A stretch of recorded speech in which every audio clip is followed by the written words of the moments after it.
Hello बच्चों। देखिए, अब जो हमारा टॉपिक रहेगा ये है principle of superposition of waves. ठीक है, क्या है ये प्रिंसिपल? इसमें बताया आपका when two or more waves superimpose on each other then the resultant displacement at a point is the vector sum of displacement is due to all waves at that point at any instant। यानी कि superposition principle में आपका ये बताया wave के superposition principle में कि इसमें आपकी क्या है, जब आपकी टू और मोर यानी दो या दो से अधिक वेव क्या करती हैं, सुपर इम्पोज करती हैं। ठीक है, एक दूसरे के ऊपर क्या करती है, सुपर इम्पोज करती हैं, तो उनका जो रिजल्टेंट जो डिस्प्लेसमेंट निकलेगा वो किसके इक्वल होगा? आपका resultant displacement vector sum of displacement due to all waves. ठीक है, यानी कि जो आपकी वेव सुपर इम्पोज कर रही थी उनका डिस्प्लेसमेंट का वेक्टर सम हो जाएगा, उनका डिस्प्लेसमेंट जुड़ जाएगा सभी का, उससे आपको क्या मिलेगा? रिजल्टेंट डिस्प्लेसमेंट मिलेगा। ठीक है, ये है आपका सुपरपोजिशन प्रिंसिपल वेव्स का। अब इसमें देखो क्या बताया गया है। देखो इस प्रकार से ये जैसे हमने ये वेव कंसीडर कर ली, इस प्रकार से ये आपका वेव का क्या हो गया? क्रस्ट हो गया। ये क्या हो जाता है? आपका ट्रफ हो जाता है। इस प्रकार से हमने एक वेव ये कंसीडर कर ली। ठीक है, इसका डिस्प्लेसमेंट क्या बता दिया बच्चों? y1। यहाँ पर डिस्प्लेसमेंट हमने क्या बताया? ये y1 बता दिया। ठीक है, अब हम एक वेव और कंसीडर कर लेते हैं। ये हमने सेकंड जो वेव है उसको कंसीडर कर लिया। इसका जो डिस्प्लेसमेंट है वो हमने क्या बता दिया? y2 बता दिया। अब ये सुपर इम्पोज होती हैं एक दूसरे के ऊपर। अब सुपर इम्पोज का भी आपका दो तरीके से बताया गया है। जैसे हमने ये बताया कि भाई क्रस्ट है, ये आपकी ट्रफ होती है, दूसरी जो वेव है इसकी ये क्रस्ट है और ये ट्रफ है। अब क्या है सुपर इम्पोज होने के लिए, यानी कि इसमें आपका देखो ये आपकी ये वेव होगी। ठीक है, इसका डिस्प्लेसमेंट y1 है। अब इसकी जो क्रस्ट है इसके ऊपर दूसरी जो वेव है उसकी क्रस्ट सुपर इम्पोज हो। ठीक है, क्रस्ट पे क्रस्ट और ट्रफ पे ट्रफ। तो ये क्रस्ट है, ये आपकी क्या है? ट्रफ है। ये क्रस्ट है, ये ट्रफ है। इसी प्रकार से ये अब सेकंड के इसमें आ जाएगी।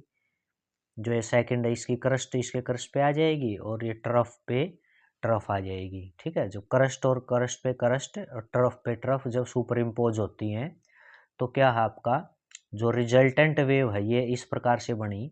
तो इसमें जो रिजल्टेंट वेव बनती है, जो ये डिस्प्लेसमेंट होगा रिजल्टेंट का, ठीक है, जैसे हमने y मान लिया, ये रिजल्टेंट का डिस्प्लेसमेंट, ये आपका क्या हो जाएगा? y1 प्लस y2, यानी पहली वेव का डिस्प्लेसमेंट प्लस ये आपकी जो सेकंड वेव है इसका डिस्प्लेसमेंट, ये आपका ऐड हो जाएगा। ठीक है, और ये एम्पलीट्यूड भी देखो डिस्प्लेसमेंट ज़्यादा मिलेगा आपको जब ये कौन सी कंडीशन में? क्रस्ट क्रस्ट पे फॉल होती है और ट्रफ ट्रफ पर सुपर इम्पोज होती है, तो आपका ये हो जाएगा। ठीक है, इसी प्रकार से हमने ये हम सेकंड इसमें बता सकते हैं। जैसे ये आपकी एक वेव हमने ये कंसिडर कर ली, ये हो गया आपका y1। ठीक है, इसी प्रकार से सेकंड वेव आपने इस प्रकार से कंसिडर कर ली, ये डिस्प्लेसमेंट हो गया आपका y2। अब ये सुपर इम्पोज हो एक दूसरे के ऊपर, तो ये कैसे सुपर इम्पोज हो जाएंगे? देखो ये क्रस्ट है लेकिन इसकी ये ट्रफ आई है, तो इस क्रस्ट पे आपकी क्या हो? ट्रफ हो। देखो इस प्रकार से मान लीजिए इसकी एम्पलीट्यूड ये डिस्प्लेसमेंट इसका ज़्यादा, इसका थोड़ा सा क्या है? कम है। तो जैसे एक वेव ये आपकी ये होगी, ये वाली। अब ये जो सेकंड है ये इस प्रकार से अगर आपकी सुपर इम्पोज तो ऐसे भी हो सकती है कि ये क्रस्ट है और दूसरी का क्या आ जाए? ट्रफ आ जाए।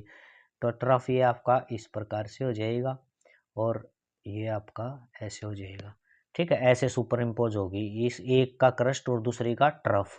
तो इसमें आपका क्या होगा? जो रिजल्टेंट वेव बनेगी ना उसमें आपका डिस्प्लेसमेंट आपका कम मिलेगा आपको। ठीक है, यानी हमने इसका ज़्यादा माना था, इसका थोड़ा सा कम माना था, तो ज़्यादा वाली में से कम वाली का हो जाएगा कम, और जो रिजल्टेंट है वो आपकी कुछ ऐसे मिलेगी। ठीक है, कम ये हो जाएगा।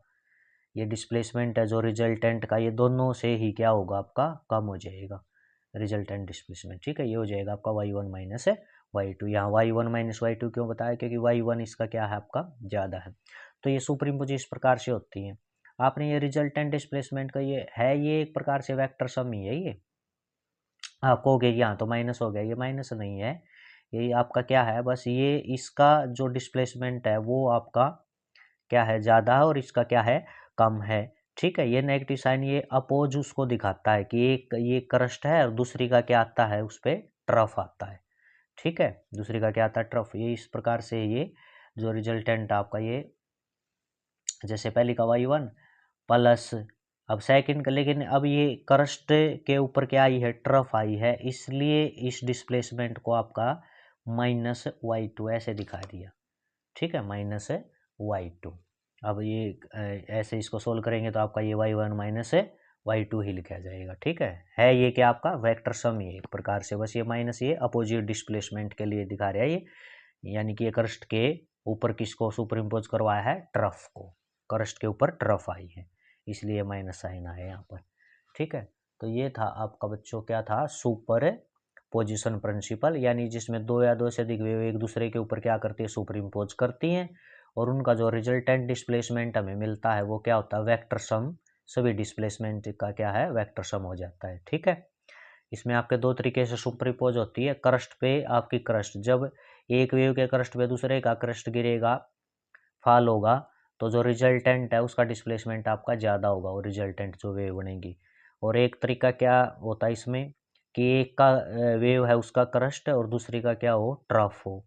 ठीक है, तो क्रस्ट जब ट्रफ पे फॉल होता है तो आपकी जो रिजल्टेंट बनती है इसमें आपका क्या है, डिस्प्लेसमेंट कम हो जाता है। ठीक है, डिस्प्लेसमेंट क्या हो जाएगा उसका, कम हो जाएगा रिजल्टेंट का।